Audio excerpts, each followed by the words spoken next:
आकाशवाणी है। परमवीर अब्दुल हमीद।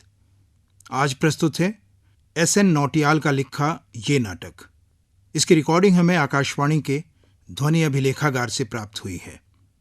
10 सितंबर 1965 को भारत पाक युद्ध के दौरान पाकिस्तानी सेना ने अपने पैटर्न टैंकों के दस्ते के साथ पंजाब प्रांत के खेमकरन सेक्टर में हमला बोला था। भारतीय थल सेना की 4थी बटालियन की ग्रेनेडियर यूनिट में तैनात कंपनी क्वार्टर मास्टर हवलदार अब्दुल हमीद अपनी जीप में सवार होकर दुश्मन की सेना को रोकने के लिए आगे बढ़े।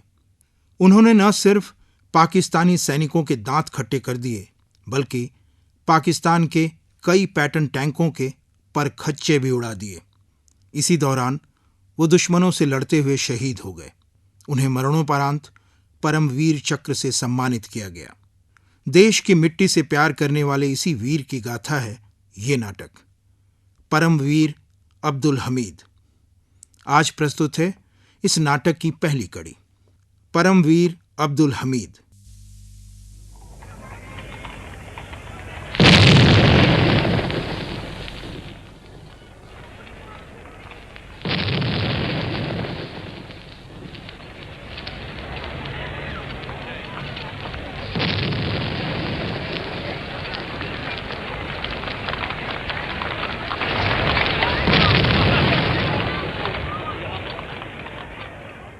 महामहिम, अलंकार समारोह आरंभ करने की अनुमति दीजिए। सर्वोच्च वीरता और अदम्य साहस के लिए परमवीर चक्र क्वार्टर मास्टर हवलदार मेजर अब्दुल हमीद को मरणोपरांत कंपनी क्वार्टर मास्टर हवलदार मेजर अब्दुल हमीद 10 सितंबर 1965 को सवेरे लगभग 8 बजे खेमकरन सेक्टर के चीमा गांव के पास एक रिकॉइललेस गन टुकड़ी का नेतृत्व कर रहे थे, जब उनकी बटालियन के ऊपर दुश्मन की तोपों ने धुआंधार गोले बरसाए। इसके बाद दुश्मन के टैंक काफी दूर तक हमारी बगली पंक्तियों के भीतर घुस आए। हवलदार मेजर अब्दुल हमीद ने तुरंत रिकॉइललेस गन से सजी अपनी जीप लेकर बगली स्थिति ली और इससे पहले कि दुश्मन उन्हें देख पाते, उन्होंने दुश्मन के 2 टैंक नष्ट कर दिए। दुश्मन ने उन पर मशीन गन की गोलियों की बौछार कर दी, लेकिन वे इस साहस के साथ दुश्मन के टैंकों पर गोले बरसाते गए और एक तीसरा टैंक नष्ट कर दिया और चौथे को नुकसान पहुंचाया। तभी उनकी जीप पर टैंक की तोप का गोला पड़ा और हवलदार मेजर अब्दुल हमीद अपने देश की रक्षा करते हुए शहीद हो गए। उनकी वीरता और कर्तव्य निष्ठा के लिए उन्हें परमवीर चक्र मरणोपरांत प्रदान किया जाता है। कंपनी क्वार्टर मास्टर हवलदार मेजर अब्दुल हमीद की पत्नी रसूलन बी।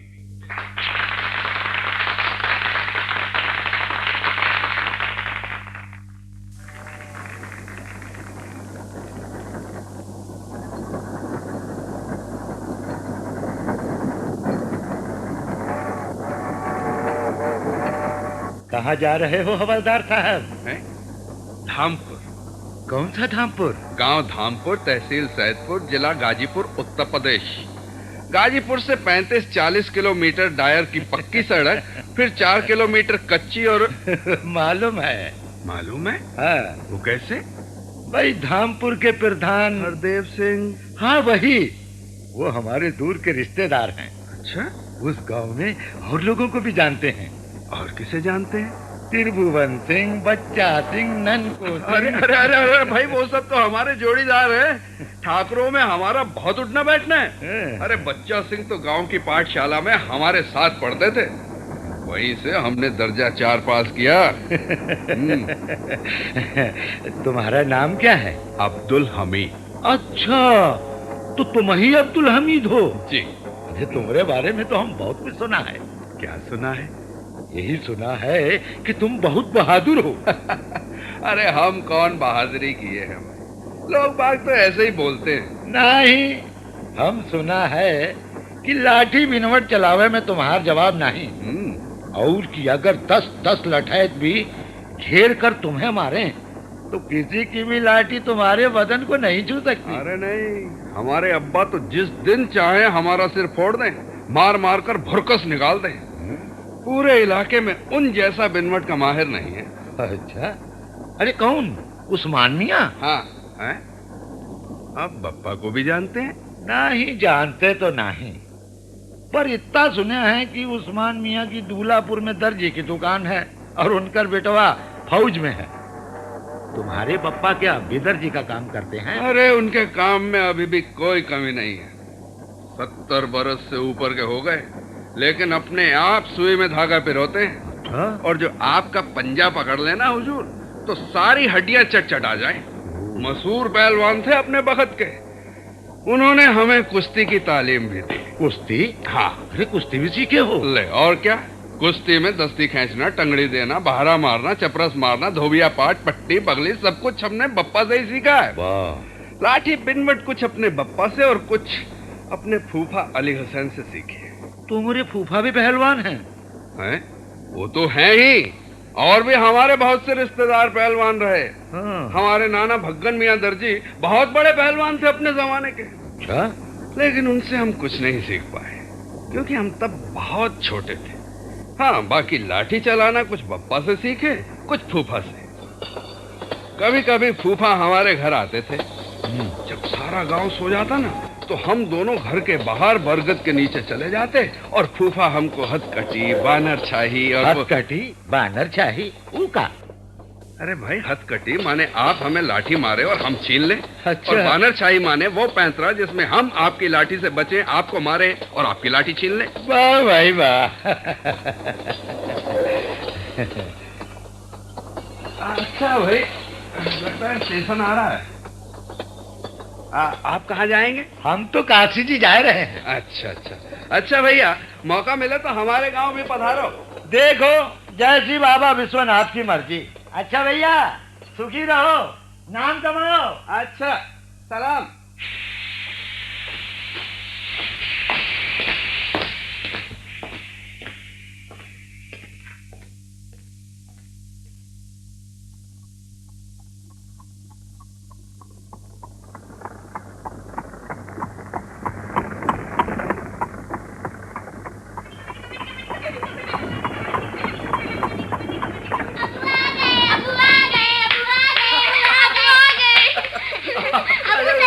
सलाम सलाम सलाम सलाम सलाम। खुश रहो खुश रहो खुश रहो। अरे अरे अरे अरे, ये बेबी सगुड़िया क्या देख रही है? टुकुर टुकुर टुकुर। राम, क्या है जरूर? भी गोदी में आना चाहता है। अरे लाओ इसको भी प्यार करने।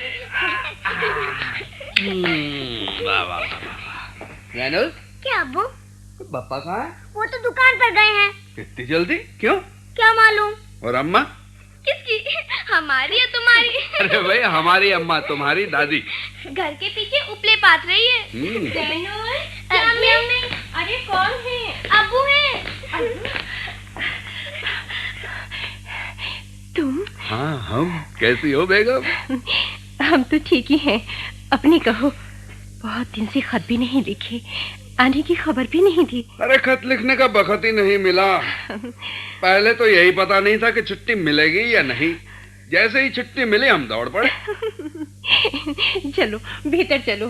जैनुल, अली हसन, अब्बू का सामान भीतर तो रखो। अच्छा। चलो। तुम चलो, हम अभी जरा अम्मा से मिलकर आते हैं। अम्मा, सलाम।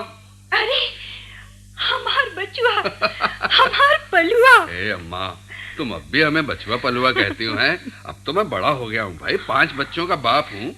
बेटा, तू कितना ही बड़ा हो जाए, पर मेरे लिए तो पलुआ ही रहेगा। पता नहीं किस ससुर ने हमारा नाम पलवा रख दिया था। अरे चुप कर, किसी ससुर ने नहीं, तेरे सगे नाना भग्गन पहलवान ने तेरा ये नाम रखा था। क्यों? तू बचपन में बहुत दुबला पतला था, सीख जैसा, लेकिन पैदा होने के कुछ ही दिन बाद अपने आप करवट लेके लेट जाता था। दूसरे बच्चों से बहुत पहले घुटनों चलने लगा था और पाटी पकड़ के खड़ा हो जाता था। तो बहुत शैतान था बचपन में। बस तेरे नाना ने नाम रख दिया पलुआ। लेकिन अम्मा, अब ना तो मैं शैतान हूँ और ना ही दुबला पतला। ना बचवा, सच तू तो बहुत दुबला गया है। तेरी तबीयत तो ठीक है ना? हाँ हाँ, तबीयत बिल्कुल ठीक है। और रही दुबला होने की बात, तो अगर मैं गांव पहलवान भी हो जाऊं ना, तब भी तुम मुझे दुबला ही कहोगी। ना रे, अच्छा भीतर चल, हाथ मुंह धो ले, मैं अभी आती हूँ। अच्छा।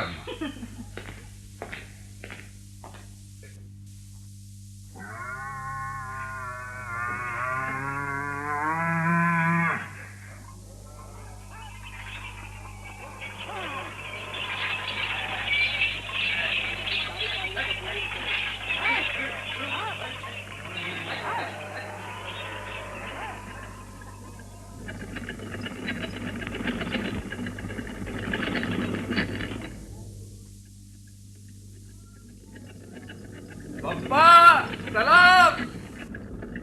अरे बलुआ। हाँ पप्पा, मैं। अरे कोई खत न था, कब आया? अभी अभी आ रहा हूँ।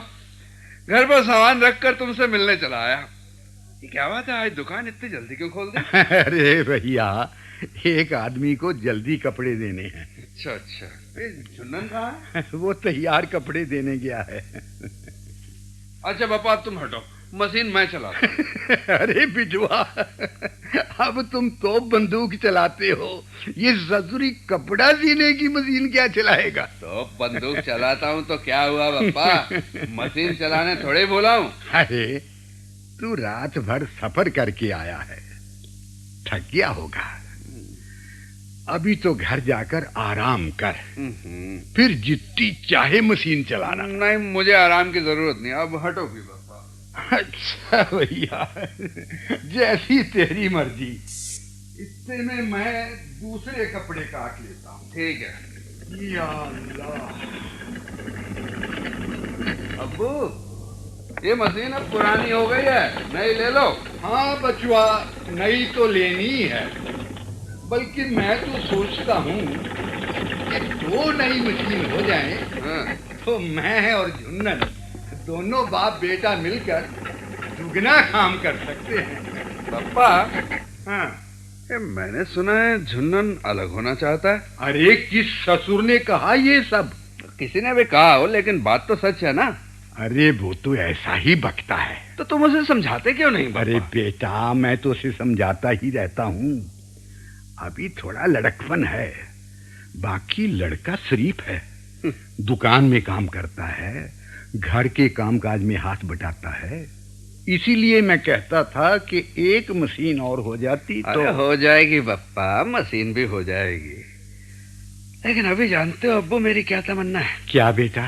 बस किसी तरह इस झोंपड़ी को पक्का बनवा दूं, जिससे तुम लोगों को आराम हो सके।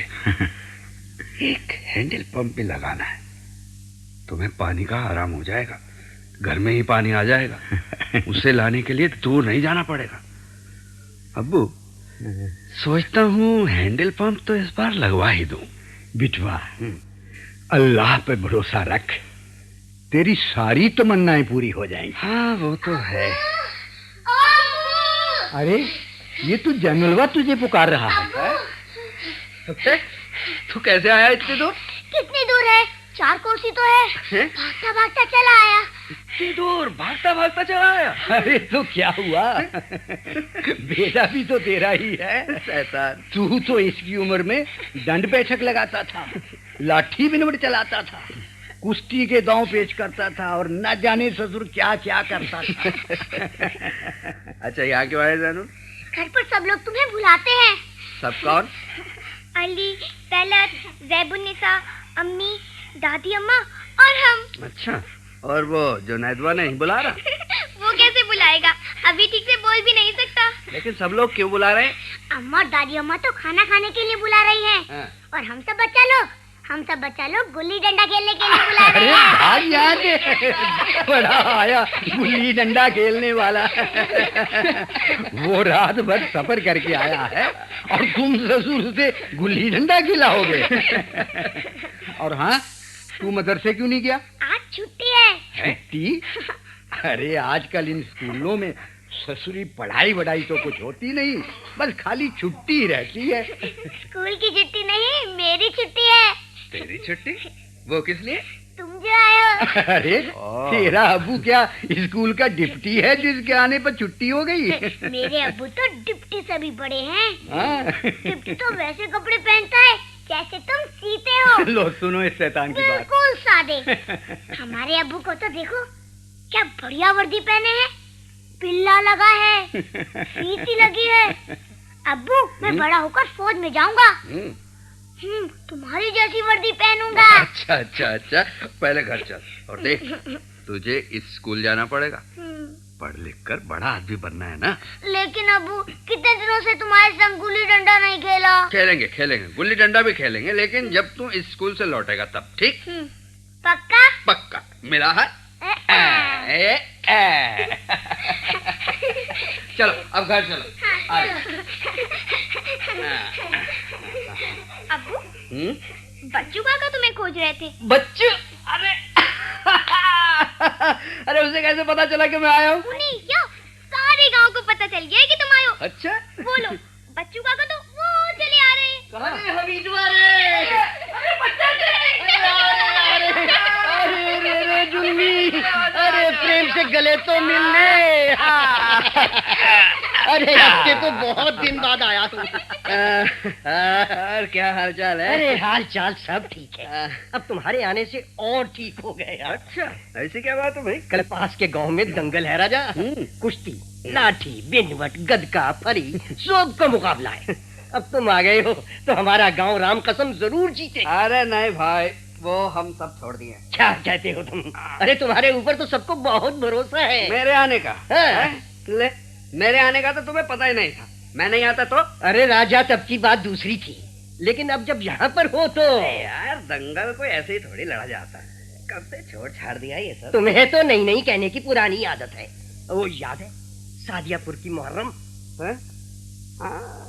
याद तो है सब कुछ, लेकिन वो तो बहुत पुरानी बात है।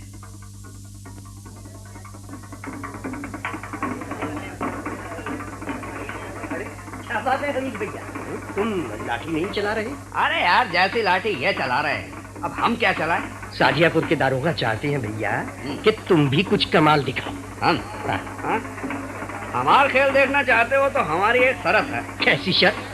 वो ये कि चलो दरोगा साहब कोई बता। चलो।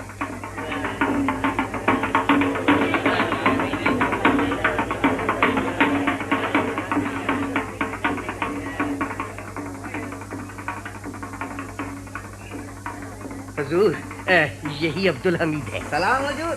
सलाम। तुम्हारा तो बहुत नाम सुने हैं अब्दुल हमीद। अब नाम क्या हुजूर, बुजुर्गों की मेहरबानी है। तुम अपना कर्तव्य क्यों नहीं दिखा रहे? वो यूं है कि हमारी एक शर्त है। कैसी शर्त? शर्त ये कि उनके 10-12 आदमी तैयार हो जाएं और हम पर लाठी चलाएं। एक से हम नहीं लड़ेंगे। ठीक है, हो जाओ तैयार। ठीक है तो हो जाओ तैयार, बुलवा लीजिए।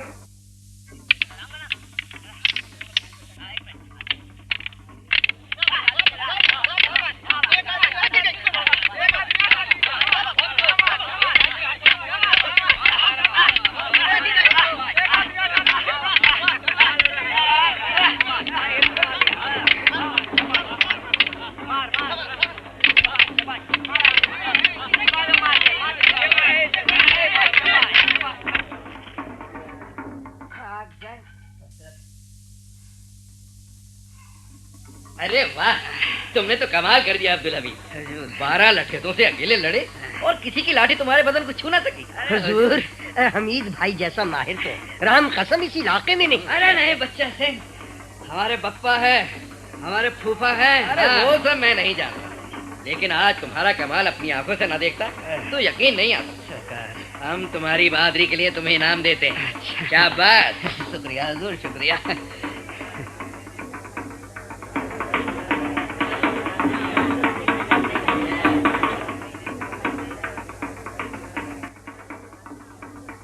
कहाँ हो हमीद भाई? है?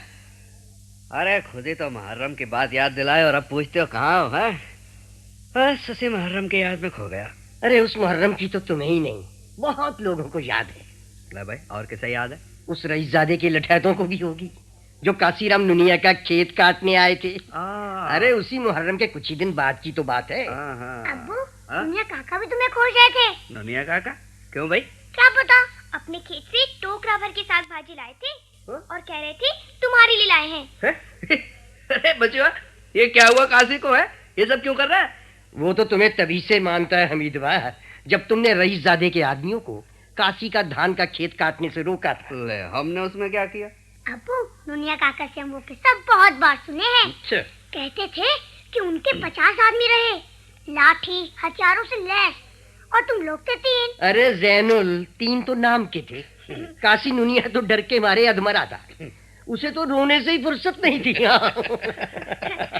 अरे भीतर भीतर हम भी सोच रहे थे कि आज प्राण सुसरे गए, बस यही अड़े रहे। हाँ, नोनिया काका बता रहे थे कि अब्बू ने कड़क कर कहा, खबरदार, नोनिया के खेत के बगीचे में आओगे तो ठीक नहीं होगा। हमने फैसला कर लिया है, या तो 25-50 आदमियों को मार देंगे या खुद मर जाएंगे। अरे तब हमने भी उन लोगों से कहा था कि तुम लोगों ने हमीद भैया को सादियापुर की मुहर्रम में देखा है। अरे जिसको अपनी जान भारी हो वो आ गया। फिर क्या हुआ अब्बू? अरे भाग गए। अरे वो सब तो भाड़े के टट्टू थे, थोड़े से रुपयों के लिए अपने प्राण थोड़े ही देते। फिर? अरे फिर क्या, मुनिया ने हमीद भैया के पैर पकड़ लिए और कहने लगा, भैया तुमने हमारा धान बचा लिया, हमारे बाल बच्चे तुमको आशीष देंगे, हम तुम्हारा उपकार जन्म भर नहीं भूलेंगे। अरे लो, अब गांव आ भी गया और बातों बातों में पता भी नहीं चला। अच्छा बच्चा, शाम को मिलेंगे। अच्छा हमीद भाई। हाँ।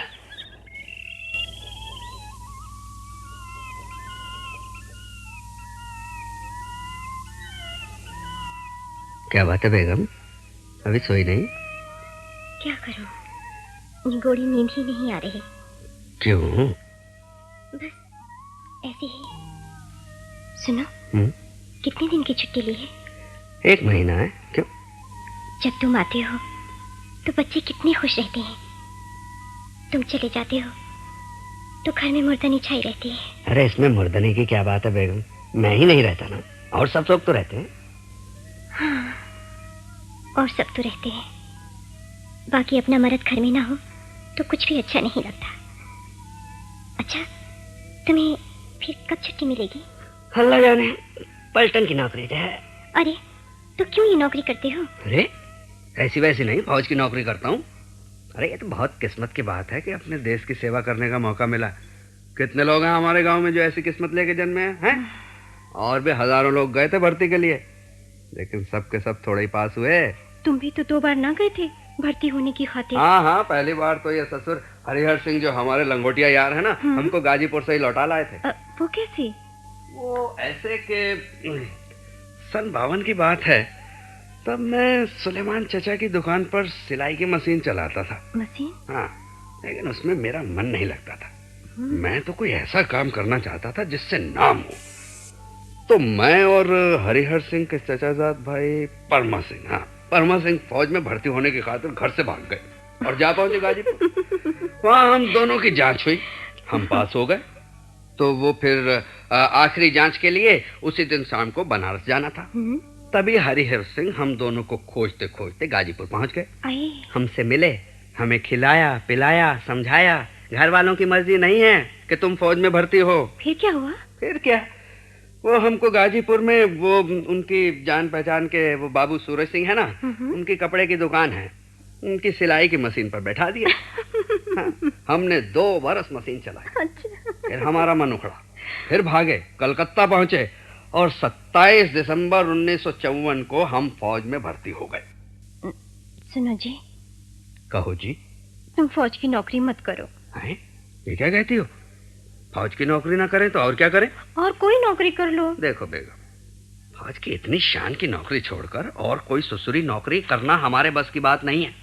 अरे सोचो, इस नौकरी में नाम है, इज्जत है, इसी से घर का खर्च चलता है, बच्चों का तन ढकता है और फिर देश का नमक हलाल करने का मौका मिलता है। लेकिन हमें तो बहुत डर लगता है। डर? डर किस बात का? ये कहीं कुछ ऊंच नीच हो जाए तो। ले, वो तो यहाँ भी हो सकती है। ये जो हमारे मगिया नदी है ना, इसमें हर साल बाढ़ आती है, कितने लोग, घर बार, गाय बैल सब बह जाते हैं। अरे हाँ, मगिया की बाढ़ से तो तुमने किसी लड़के और उसकी माँ को बचाया था ना? अरे हमने क्या, ऊपर वाले ने बचाया था। लेकिन नदी में तो तुम ही कूदे थे। बच्चा सिंह भी साथ था। उन्होंने ही तो कहा था कि तुम पानी में कूदे थे, वो तो किनारे पर ही खड़े रहे। किसी को तो किनारे पर रहना ही था। उसने भी बहुत मदद की। अच्छा ये बताओ, लड़की को किसने निकाला था? तुम औरत जात खाली लड़की की बात सुनना चाहती हो। तुमने सुनाया कर? हर बार टाल देते हो। वो तो बच्चा सिंह ने ही थोड़ा बहुत बताया था। अब बताओ ना। छोड़ो भी। सुनाओ ना। अच्छा सुनो। मगिया में बाढ़ आई बहुत जोर की। हम और बच्चा सिंह अपने खेतों का हाल देखने नदी किनारे खड़े थे। अब किनारा क्या, समझो खेत में ही खड़े थे। नदी का किनारा तो सूझता ही नहीं था कि कहां से शुरू हुआ। चारों तरफ पानी ही पानी, ऊपर से बरखा, आंधी, तूफान। हाय अल्लाह, तुम्हें डर नहीं लगा? हमें तो सुनकर ही डर लगता है। डर कैसा? ये तो हर साल ही होता है। फिर क्या, छप्पर, पेड़, जानवर सब बह जाते थे। तभी हमने देखा कि पानी में 2 औरतें बह चली आ रही हैं। हमने बच्चा सिंह से कहा कि भाई इनको तो बचाना चाहिए। हाय अल्लाह। हाँ, उसने कहा भाई इस बाढ़ में कूदे ना तो ये औरतें बचेंगी और हम भी अपनी जान से जाएंगे। फिर क्या, हम कूद पड़े। पहले एक को किनारे लाए, उसे बच्चा सिंह को सौंपा और फिर दूसरे को निकाल लाए। पहले किसे निकाला? माँ को या बेटी को? फिर वही बात औरतों वाली। बताओ ना। पहले बेटी को निकाला, क्योंकि पहले वही हाथ आई। हम ये थोड़े ही पूछ रहे हैं कि क्यों निकाला। हाँ, हम सब जानते हैं तुम क्या पूछ रही हो, क्यों पूछ रही हो। अच्छा अब सो जाओ। बताओ फिर क्या हुआ? फिर हुआ हमारा सर। जी, गुस्सा क्यों होते हो? अरे फिजूल की बातें पूछती हो तो और क्या करें। अच्छा, बचा लिए उन्हें तो फिर क्या हुआ? अच्छा भैया, फिर बच्चा सिंह नाव लाए। हम लोगों ने उन्हें उनके गांव पदमपुर पहुंचा दिया। हाय अल्लाह, उसी बाढ़ में? हाँ, उसी बाढ़ में। उनके घर वालों ने हमें बहुत आशीष दुआ दी। अब चुप हो जाओ, सो जाओ, एक लफ्ज नहीं। पान लोगे? अपने हाथ से खिला दो।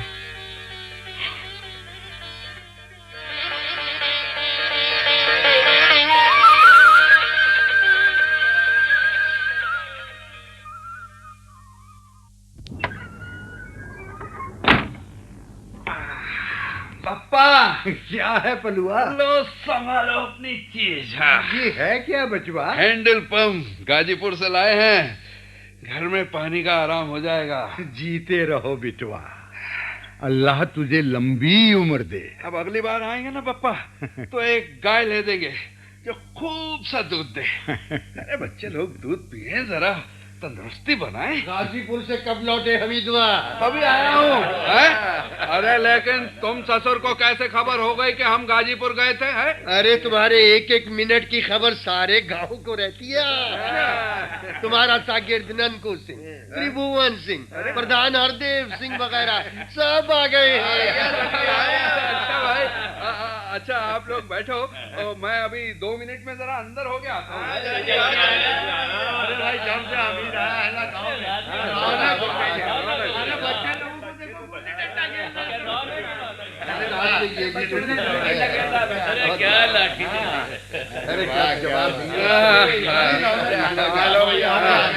देखो हमीद भैया, आज तो हम तुम्हारे मुंह से जंगनामा सुने बिना नहीं उठेंगे। सुनाना होगा। भैया सुनो, मेरी बात तो सुनो भाई। अब क्या जंगनामा हम कहेंगे? नहीं भैया, ये नहीं चलेगी। अच्छा भाई, अच्छा तुम लोग इतना कहते हो तो सुनो। ये हुई ना बात। सुनो भाई।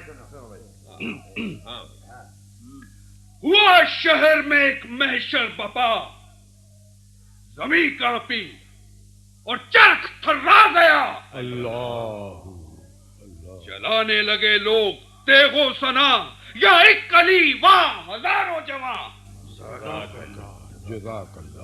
की फिर उसने मालिक से ये दुआ, नहीं कोई सानी तेरा दूसरा। सुभान अल्लाह। निकाली जो तलवार फिर मयान से, लोग हाथ धोने लगे जान से। हुआ जिसकी गर्दन पे खंजर सवार, सिर उसका दिया एक दम में उतार। अल्लाहु गनी। हुआ जिसकी गर्दन पे खंजर सवार, सिर उसका दिया एक दम में उतार।